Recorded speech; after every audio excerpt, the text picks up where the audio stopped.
Good afternoon, kids.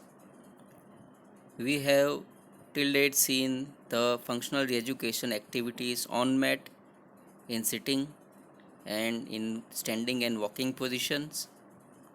Now we will be further looking towards the activities of limbs which can be carried out as a re-education of function for the patients who are unable to perform activities.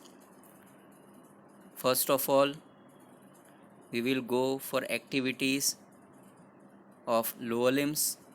As we all know, lower limbs are primarily concerned with support and ambulation.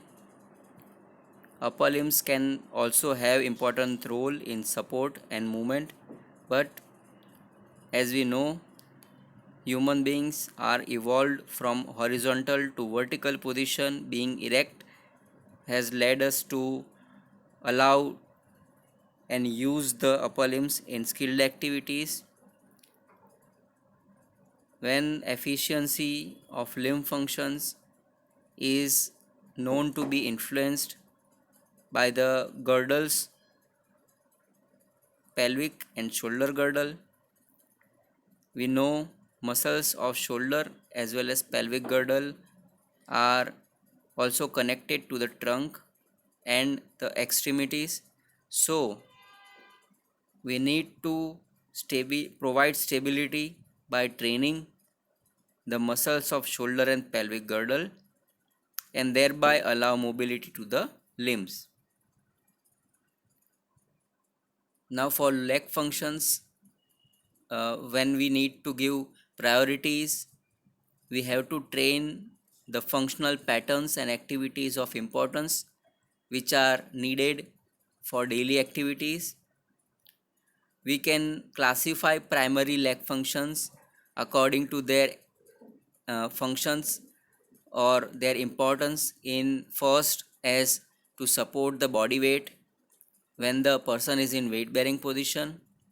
The weight bearing is majorly on the sole of both feet, or it can be on one foot or knees or one knee according to the position. If a person is in standing or in one leg standing, or when the person is kneeling or half kneeling, the weight bearing can be unilateral or it can be bilateral or it can be reciprocal, such as in walking and running activities. Normally, the lower limb joints are stabilized by isometric co-contraction of antagonistic muscles. For example, the quadriceps group and hamstrings group continuously co-contract to stabilize the knee joint during standing, walking and other activities. Second major function of lower limb is to lift or lower the body to or from the ground. When the feet or knees are providing support, the person's body either is lifted or lowered with the help of lower limb. In this kind of activities, there are primarily isotonic contractions. When the person is lifting, there is concentric contraction of the leg extensor muscles, and when the person is lowering the body to the ground, there is eccentric contraction of the extensor muscles of the lower limb. In activities such as jumping and landing or running and leaping, there are also activities of plantar flexors and toe flexors in addition to the activities of leg extensors and flexor muscles. Third major function of lower limb is to propel the body in any direction. Generally, the movement of propelling the body is initiated by foot and the extensors are activated to propel the body. The support is provided by one limb and the free limb is used for the propelling action in reciprocal fashion. Fourth major action is freeing the foot from the weight bearing. In this action there is isotonic contraction of leg flexors and foot dorsiflexors to lift and replace the foot. The activities such as running, stepping or climbing have these kind of muscle activities. The limb can be lifted to bring the foot close to the trunk or a part of the body, so that the foot and hand are together to perform function, such as in wearing a shoes or putting on trousers. While training lower limb activities, we must consider the following points: that first, majority of the functions for lower limb are weight bearing, and weight bearing is initiated from the foot which is fixed to the ground. But when there is one or both limbs which are non weight bearing, the foot is free to move, it is not fixed to the ground. So when we want to retrain the stability and extensor activity of the legs, weight bearing has to be given, but alternately partial weight bearing activities can also be done. Now when we want to define weight bearing, it means that the body weight is totally supported on either one or both the legs, but when the magnitude of pressure on the feet in erect position is more as compared to which is acceptable in regular circumstances, we need to provide alternative support so that excessive weight bearing on the lower limb is reduced. So as compared to normal, the lower limbs will be bearing only partial weight.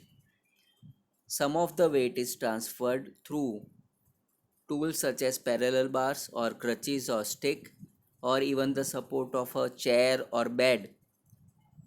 So it is called partial weight bearing position. Activities in non weight bearing and partial weight bearing position. Examples are given here. You can come up with any number of creative ideas so that the patient is comfortable and is most benefited. Firstly, when the person is in supine lying, a small firm pillow below the knee is kept so that the extensor muscles are relaxed, quadriceps for the knee and calf muscles are also relaxed. Now pressure is provided at the sole of feet to stimulate the extensor activity. Now we know during weight bearing, walking or standing position, because of the proprioceptive input from the pressure of sole, the extensor group of muscles throughout the lower limb and trunk are stimulated to maintain the erect posture. So in non-weight bearing or partial weight bearing condition, we do not have that option to make patient stand. We have to work on alternative to give pressure over the sole of the feet. Then patient is asked to press knee downwards to the pillow and feet in the plantar flexion towards either a therapist's hand, or there can be a footboard of the bed, or patient can lie down against the wall and press the foot towards the wall.